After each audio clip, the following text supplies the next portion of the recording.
নমস্কাৰ, আসসালামু আলাইকুম। আজি আপোনালোকক এটা নতুন ভিডিঅ' লৈ JK ডাইনামিক বয় চেনেললৈ আপোনালোকক স্বাগতম জনাইছোঁ। আজি মানে বিশেষ কথা এখনৰ কাৰণে মই ভিডিঅ'টো বনালোঁ আৰু আপোনালোকৰ আশীৰ্বাদ লাগিব।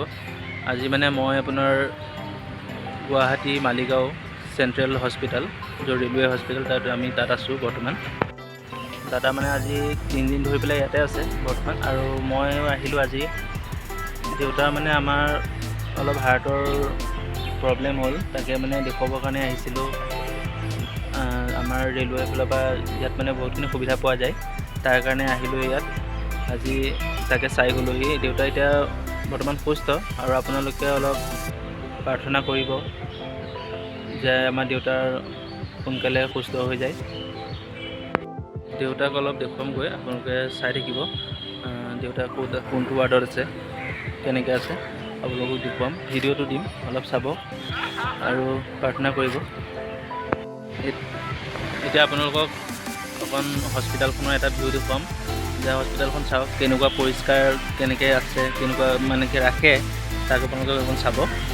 সেইটো দেখুৱাম আপোনালোকক, চাই থাকক ভিডিঅ'টো স্কিপ নকৰাকৈ। এতিয়া আপোনালোকৰ হস্পিটেলখনৰ মই মেইন গেটখন দেখুৱাব বিচাৰিছোঁ, অকণ চাব, আৰু মেইন কি আছে আপোনালোকক কৈ গৈ আছোঁ, আপোনালোকে চাই থাকক।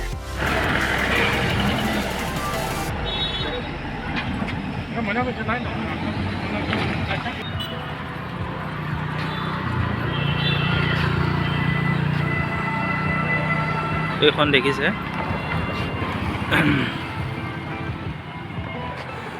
এইখন হ'ল কেন্দ্ৰীয় হস্পিটেল চিকিৎসালয় মালিগাঁও। এখন ৰেলৱে চাকৰিয়ালৰ কাৰণে এখন কাৰ্ড আছে, এখন বনাই ল'লে বহুত তেওঁলোকৰ কাৰণে ফ্ৰী হৈ যায়, আৰু অন্য মানুহো আহিব পাৰিব। সেইটো চাওক, আপোনালোকে কেম্পাছটো চাব।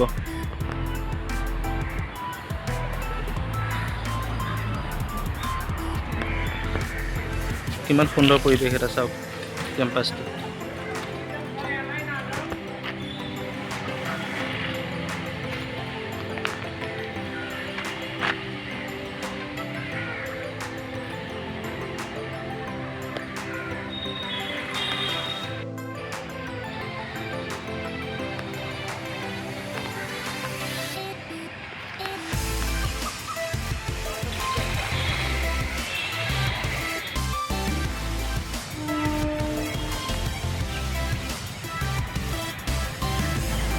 বহুত পৰিষ্কাৰ।